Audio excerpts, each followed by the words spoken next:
m'appelle Abdoul Alfadia, je suis le secrétaire général de l'Association sénégalaise des professionnels des ressources humaines, ASPRH, qui est une association qui regroupe tous les membres de la fonction RH. Et je suis également consultant en ressources humaines et en organisation. Alors aujourd'hui, j'ai le plaisir de vous parler d'une fonction qui m'est très chère, à savoir la fonction de la gestion des ressources humaines, dans le blog de Droit dans ses bottes. Nous allons entamer une série de plusieurs petites capsules pour mieux vous expliquer cette fonction, pour échanger avec vous. Donc je vous donnerai rendez-vous toutes les semaines pour une capsule d'une durée de 2 à 3 minutes qui va vous parler un peu de toutes les dimensions de cette fonction-là. Alors aujourd'hui, je pense qu'il faut toujours commencer par le commencement. Aujourd'hui, je souhaite vous parler de la définition même de cette fonction, à savoir la gestion des ressources humaines, c'est quoi? Qu'est-ce que la gestion des ressources humaines? Je pourrais emprunter 3 définitions. On a d'abord une première définition de la gestion des ressources humaines où on va dire que c'est toutes les activités d'acquisition, de développement et de fidélisation des ressources humaines de l'entreprise. Et quand on dit acquisition, développement et fidélisation, cela veut dire beaucoup de choses. Tout d'abord, l'acquisition. Qu'est-ce que l'acquisition? L'acquisition, une entreprise pour fonctionner, elle a besoin de matériel, elle a besoin d'argent, mais elle a aussi besoin d'hommes. Et la fonction ressources humaines donc va se charger de procéder au recrutement des personnes qu'il faut pour pouvoir occuper les postes qui ont été mis en place. Donc quand on parle de recrutement, ça peut prendre plusieurs formes. Ça peut être du recrutement en CDI, comme on dit, en contrat à durée indéterminée. Ça peut être des recrutements en CDD, contrat à durée déterminée. Ça peut être des recrutements plus temporaires. Ça peut être des contrats de prestation de services. Et même le fait de faire venir un stagiaire dans une entreprise est une action également de recrutement temporaire.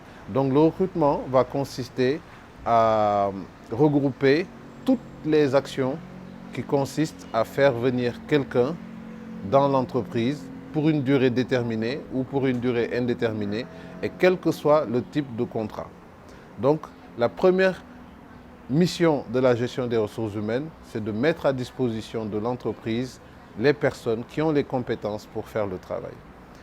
La deuxième mission de la définition de la gestion des ressources humaines, ce sera, une fois que ces personnes sont dans l'entreprise, comment on va faire pour développer leurs compétences? Parce que la finalité de l'entreprise, c'est de réaliser des performances. Or, les performances, elles se réalisent certes avec des moyens financiers ou matériels, mais la performance, elle est surtout réalisée par les hommes. Parce que derrière chaque moyen, derrière chaque chose dans l'entreprise, il y a des individus. Donc, il faut développer ces individus-là, c'est-à-dire leur permettre d'acquérir les compétences dont ils ont besoin pour pouvoir réaliser les missions. Alors, cette activité de développement des individus s'appelle le développement RH et va consister à mettre en place des actions de formation. C'est pour ça que plus tard, dans d'autres sessions, nous aurons l'occasion de revenir sur toutes ces notions-là. Mais il y a la problématique de la formation qui est mise en avant, la problématique du renforcement des capacités et la problématique également de tout ce qui va concerner la mobilité interne, c'est-à-dire le fait de déplacer un agent d'un poste à un autre pour qu'il puisse acquérir de nouvelles compétences. Donc, la deuxième mission de la GRH, c'est de développer et de faire grandir les individus au sein de l'entreprise.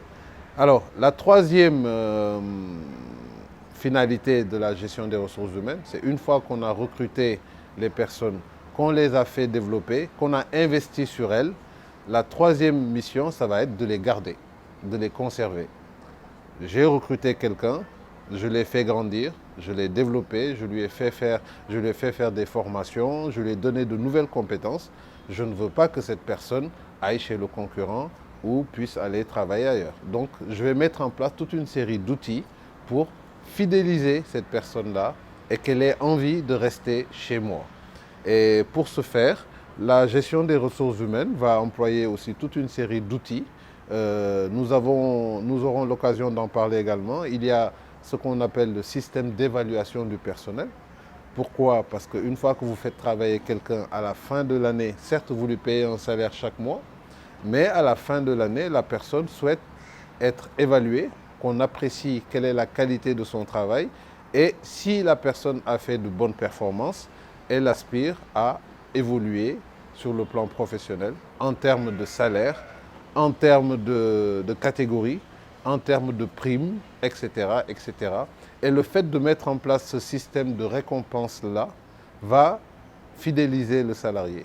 On a aussi d'autres outils de fidélisation qui vont être la gestion des talents, la gestion des performances, la mise en place d'un climat social qui va favoriser l'épanouissement global du personnel, etc. Donc pour conclure, je dirais que la gestion des ressources humaines va consister à déployer 3 types d'activités. Des activités d'acquisition de personnel, des activités de développement de ces personnes et des activités de rétention ou de fidélisation de ces personnes. Alors je vous remercie d'avoir suivi cette première capsule et je vous donne rendez-vous la semaine prochaine pour un autre thème qui va concerner la fiche de poste. Merci beaucoup et excellente semaine.